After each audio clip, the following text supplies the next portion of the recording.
गुरुले दिनुभो ज्ञान।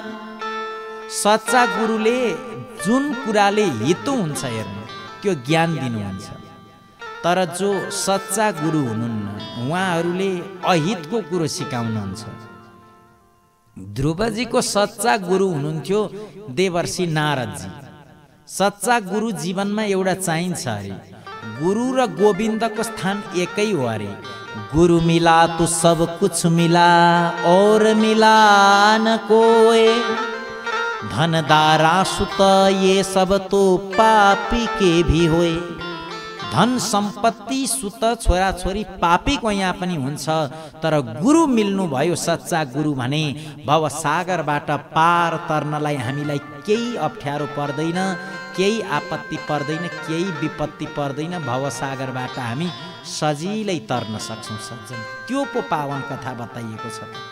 त्यो पुण्य कुराको बारेमा वर्णन गरिएको छ। गुरुले सारा अज्ञान रूपी अन्धकारलाई समाप्त गरिदिनुहुन्छ। गुरुमा त्यो शक्ति हुन्छ।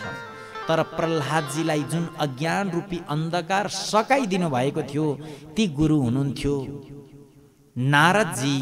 नारदजीले सारा अज्ञान रूपी अन्धकारलाई काटेर अज्ञान रूपी अन्धकारलाई समाप्त गरिदिनु भएको थियो। त्यस कारणले गर्दाखेरि त बुबासँग यस्तो ज्ञानको कुरा बोल्दै हुनुहुन्छ। गर्वैमा ज्ञान दिनु भएको थियो, त्यही गर्वको ज्ञान बोल्दै हुनुहुन्छ। तुरुन्त पठाइयो प्रहलादलाई पढ्नको लागि भनेर फेरि लिएर गए। धेरै समय पछाडि फेरि दैत्यराज जो हिरण्यकशिपु थिए उसले चाहिँ प्रहलादलाई बोलाउनु पर्यो। एकचोटि छोरा कस्तो भएछ त। पहिला त छोरा साह्रै अँटेर थियो, अहिले सुध्रियो कि भनेर फेरि छोरालाई बोलाउन पठाइयो अरे। समाहु या ब्रवीद गाथा बोलाइयो। बोलाइएर सोध्यो बाबु के पढ्यौ त अहिलेसम्म। प्रहलादजीले भन्नुभयो यत प्रधान पुरुषो यतश्चैत चराचरम कारणम सकल स्यास्य सनो विष्णु प्रसीदतु।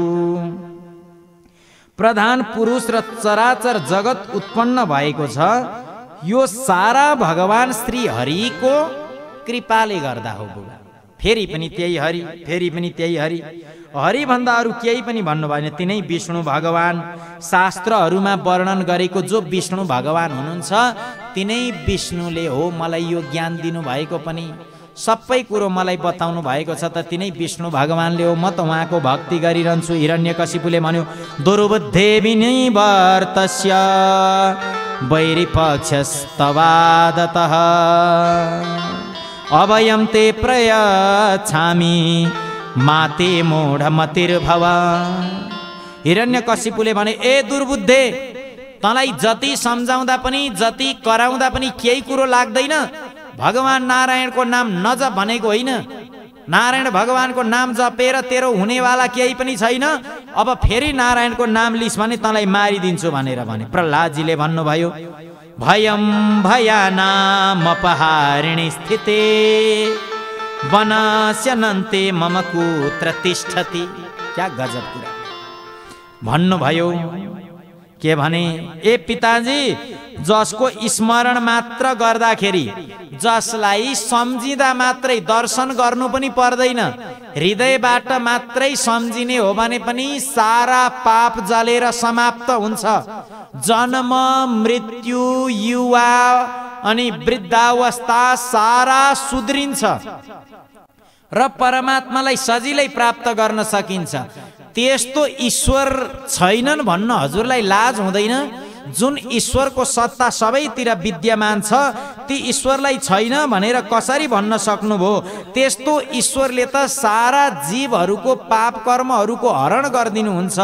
ईश्वर साह्रै दयालु हुनुहुन्छ भनेर फेरि पनि प्रहलादजीले बताउनु भयो। किनकि जसलाई भगवानको कथामा रुचि भएको हुन्छ, जसले कथा बुझेको हुन्छ, जसले भगवान प्रति श्रद्धा अर्पण गरिसकेको हुन्छ सज्जन, त्यसलाई जति नै रोके पनि त्यसलाई जति नै छेक्न खोजे पनि के अरे भने उसले बच्न सक्दैन अरे। कि भगवानको कथा नसुनिकन त भोजन गरेको छैन कि जस्तो खालको अनुभव भइरहन्छ अरे। कथामा जब रुचि बस्छ सज्जन त्यो कुरा वर्णन गरिएको छ।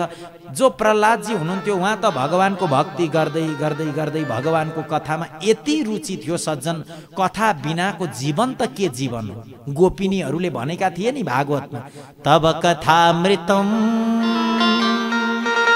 तप्त जीवनम कविभिरीडितं कल्मषापहम्। गोपिनीहरूले भने क्या गजब भने, भगवान हजुरको कथाबाट जीवनमा कहिल्यै वञ्चित नगर्नुहोस्, बरु हामीलाई मार्नुहोस्, बरु हाम्रो प्राण जाओस्, तर हजुरको कथाबाट कहिल्यै पनि वञ्चित नबनाउनु। किन थाहा छ? भगवानको कथामा त्यो आनन्द छ यदि हामीले बुझियो भने। भगवानको कथामा रसै रस छ। भगवानको कथा के अरे भन्दा रसमालय, रसको घर अरे, रसको भण्डार अरे भगवानको कथा त। यसलाई त पान गर्ने हो, एउटा कानबाट पिएर हृदयमा उतार्ने हो। भगवानको कथाले कतिपय ठाउँमा कुनै कुरा नबुझिए पनि सुन्नु पर्यो। भगवानको कथाले नबुझी सुने तापनि कल्याण प्रदान गर्छ।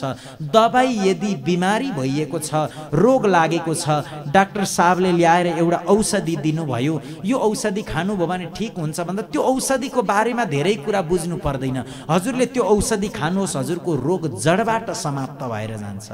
त्यसै कारणले गर्दाखेरि सज्जन, भगवानको कथाबाट वञ्चित हुनु हुँदैन।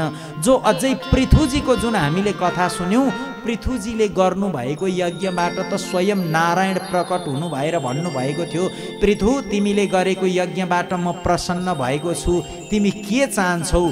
त्यति बेला पृथुजीले के भन्नु भएको थियो थाहा छ?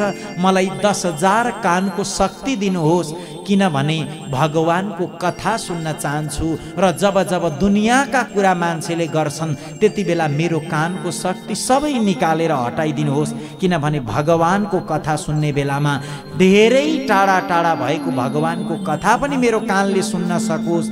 तर कसैले कसैको कुरो काट्दैछ, कसैले कसैको बारेमा नराम्रो भनिरहेको छ भने नजिकै भए तापनि कर्णमा जुन छ मेरो कानसम्म आइ नपुगोस्, मैले सुन्न नपाऊँ। यही त भगवानको लक्षण हो। दुनियाँको कुरा सुनेर कल्याण हुनेवाला छैन। ईश्वरको कथा सुन्नको लागि कान बनो। ईश्वरको कथा त सुनेनौ, धरतीमा भएका व्यक्तिहरूको व्यथा सुन्यौँ भने कल्याण हुँदैन सज्जन। हामी मनुष्य धरतीमा आएको कल्याणलाई प्राप्त गर्न, परमात्मालाई प्राप्त गर्नको लागि आएर यदि हामी यो संसारमा घुमेर संसारमा रोमल लिएर आफ्नो समयलाई समाप्त गरियो भने कल्याण हुँदैन। श्रीमन्नारायण भगवानको जय हो। त्यस कारणले गर्दाखेरि कानबाट सुन्ने शक्ति हेर्नुहोस्, सुनिरहनु पर्छ भगवानको कथा। यही कुरो वर्णन गरिएको छ।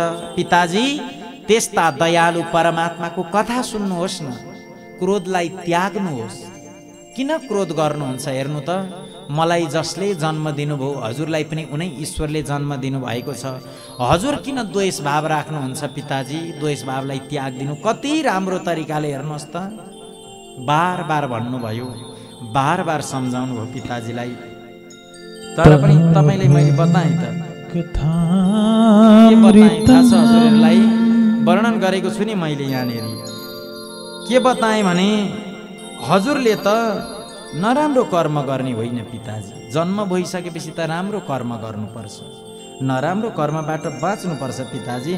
त्यति बेला पराशरजी मामुनि भन्नुहुन्छ मैत्रेयलाई, हेर्नुहोस् है, इत्युक्तास्ते ततः सर्पा कुहकास्तक्षकादय। त्यति हुने बित्तिकै त अब यो दुर्बुद्धिलाई, यो पापीलाई, यो मेरो शत्रुको चिन्तन गर्नेवालालाई त जिउँदो छोड्नु हुँदैन। चाहे पुत्र नै किन नहोस्, एउटा पुत्रलाई मार्दाखेरि अरू पुत्रहरूको बुद्धि बिग्रिँदैन। यदि यसलाई जिउँदो छोडेँ भने त सारा पुत्रहरूको बुद्धि बिग्रिन्छ भनेर सर्पहरू लगाएछन् है छोरालाई मार्नको लागि। अब सर्प, सारा सर्प छोडिदिए, ल मार। अब सर्प गए अरे, सबै अङ्गलाई काटे अरे। हेर्नुहोस् सज्जन, सर्पहरूले। तर उनलाई श्रीकृष्णचन्द्रको आसक्त चित्त रहनुको कारणले गर्दा, भगवानको स्मरण परमानन्दमा डुबिरहनु भएको कारणले गर्दा महासर्पले काट्दाखेरि पनि प्रह्लादजीलाई केही पनि भएन अरे। जसको रक्षक भगवान हुनुहुन्छ, प्रह्लादजीले सम्झिनु भयो सर्प जुन छ सर्प त मेरो परमात्माले आसन बनाएर राख्नु भएको छ, जसको चिन्तन मैले सधैँ गरेको छु त्यो सर्पले मेरो के बिगार्न सक्छ र म त परमात्माको चिन्तन गर्छु भनेर प्रह्लादजीले परमात्माको चिन्तन गर्नुभयो। सर्पले केही पनि गर्न सकेन। त्यस पछाडि सज्जन यस्तो कथा बताइएको छ, द्रष्टा विशीर्णा मलय स्फुटन्ती फणे सुतापो हृदय सुकम्पः नास्य त्वचा स्वल्पमपीह भिन्नं प्रसादि दैत्येश्वर कार्यमन्या। त्यस पछाडि दैत्यराज जो चाहिँ हिरण्यकशिपु थिए उसले भने मेरो छोरोलाई जसरी पनि मार्नु पर्यो, मेरो छोरो जीवित हुनु पर्यो, जीवित हुनु भएन, मेरो छोरोको मृत्यु हुनु पर्यो। त्यति बेला सारा पहाडहरूबाट खसाइयो अरे, मडीहरूलाई पनि चिराएर त्यहाँ भित्र लगाइयो अरे, फणहरू सर्पहरूको बीचमा लगेर राख्यो। सज्जन अनेक प्रकारको दुःख दियो, अनेक प्रकारको कष्टहरू दियो। हे दिग्गजा सङ्कट दन्त मिश्रा, सबैलाई बताए यो केही गरी पनि बाँच्नु भएन, यसको समाप्ति हुनु पर्यो, यसको मृत्यु हुनु पर्यो, यो जीवित रहनु भएन। यसरी भनेपछि पराशर मुनिले भन्नुहुन्छ, तब प्रह्लादजीलाई साह्रै धेरै दुःख दिए। सज्जन सबैले दुःख दिए, सबै पैसामा काम गर्नेवाला थिए। के न्याय हो के अन्याय हो? न्याय कता गयो गयो। प्रह्लादजीको रक्षाको तर्फ कोही पनि उभिएका छैनन्। प्रह्लादजीलाई मार्नको लागि, प्रह्लादजीलाई समाप्त गर्नको लागि पहाडबाट खसाइयो, सर्पहरूबाट डसाइयो, ढुङ्गा मुढामा धसाइयो, तर पनि प्रह्लादजीको अन्त्य गराउन सकेनन्। किनभने प्रह्लादजी जहाँ भए पनि, जुन अवस्थामा भए पनि भगवानको भजन नै गरिरहनुहुन्थ्यो। भगवानको भजन नै गरेको कारणले गर्दा, भगवानको चिन्तन नै मात्रै गरेको कारणले गर्दा उहाँलाई कसैले केही गर्न सकेनन्। अग्निमा लगेर जलाइयो, हेर्नुहोस्, अग्निमा जलाउँदा पनि अग्नि शीतल बने भनेर वर्णन गरिएको छ। पराशर मुनि भन्नुहुन्छ, जसको रक्षक परमात्मा हुनुहुन्छ उसले त केवल भगवानको भक्ति गर्ने हो, भगवानको स्मरण गर्ने हो, उहाँको ध्यान गर्ने हो, अरू कुनै कुरा उसले सोच्ने होइन।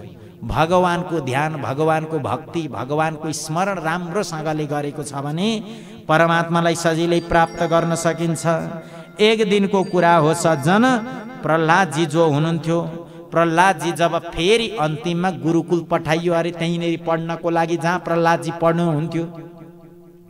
अब केही गर्दा पनि यसको मृत्यु भएन। अब के गरौँ त भन्दा यसलाई फेरि गुरुहरूले एकचोटि केही कुरा बताउनु पर्यो। प्रह्लादजी जानुभयो। प्रह्लादजी गएर आफ्ना साथीहरू जति पनि त्यहाँनेर थिए ती साथीहरूलाई बताउनुहुन्छ, साथी हो तिमीहरूले त भगवानलाई भुलेका छौ, भगवानलाई भुल्नु हुँदैन है बाबु हो भन्नुभयो। श्रूयतां परमार्थो मे दैते आदिति जात्मजा न चान्यथे तन्मन्तव्यं नात्र लोकादि कारणम्। हे दैत्यको कुलमा उत्पन्न असुर बालकहरू हो, ध्यान दिएर सुन, म तिमीहरूलाई परमार्थको उपदेश गर्छु। परमार्थको उपदेश तिमीहरूको हितको लागि मैले गर्ने हुँ। मलाई केही पनि कुरा चाहिएको छैन, मेरो आफ्नो स्वार्थ भन्ने केही कुरा पनि छैन, तर हितको लागि मैले केही गर्दैछु। ध्यान दिएर सुन, जीवन बहुत छोटो छ। यो छोटो जीवनमा पनि परमात्मालाई प्राप्त गर्न कठिन छ, तर एउटा उपाय छ भगवानलाई प्राप्त गर्न। सजिलै पनि भगवानलाई प्राप्त गर्न सकिन्छ। यदि सजिलै भगवान प्राप्त गर्न सकौँ, सजिलै भगवानलाई प्रकट गर्न सकौँ, भगवानको कृपा होस् भन्ने चाहना राख्छौ तिमीहरू पनि भने भगवानको स्मरण गर, भजन गर बाबु हो भनेर कसलाई भने प्रह्लादजीले आफ्ना साथीहरूलाई बताउनु भयो। साथीहरूले भने भगवानको भजन गरेर के हुन्छ? भगवानको भजन गर्न थाल्यौँ भने हाम्रो बुबाहरूले हामीलाई पनि पिट्ने छन्, चुट्ने छन्। त्यो बेला के गर्नु? त्यति बेला यहाँनिर पुनः प्रह्लादजीले भन्नुभयो, मलाई के नगरेका छन् र? मलाई पनि पिटिराखेकै छन्, मलाई पनि त दण्ड दिएकै छन्, तर मेरो केही बिगार्न सकेको छन् आजसम्म? केही बिगारेका छैन, त्यस कारणले गर्दा तिम्रो पनि केही बिगार्दैन। भगवानको भजन गर, तिमीहरू पनि भगवानमा समर्पित भयौ भने भगवानले नै तिमीहरूको रक्षा गर्नुहुनेछ। नत्र भने त अन्तिम समयमा ईश्वरको याद आएन भने राक्षस कुलमा जन्मेर यत्तिकै मरेर फेरि पनि कल्याण हुँदैन, कति जन्मसम्म दुःख पाउँछौ। त्यस कारणले गर्दा तिमीहरू मेरो साथीहरू हौ, त्यस कारणले गर्दा हामी सबै मिलेर भगवानको भजन गरौँ भन्ने सल्लाह गर्नुभयो। त्यस पछाडि दिव्य भगवानको त्यो जुन चाहिँ भक्तजनहरू जति पनि विद्यार्थीहरू थिए ती सबैजना बसेर भगवानको भजन गर्न थाल्नुभयो।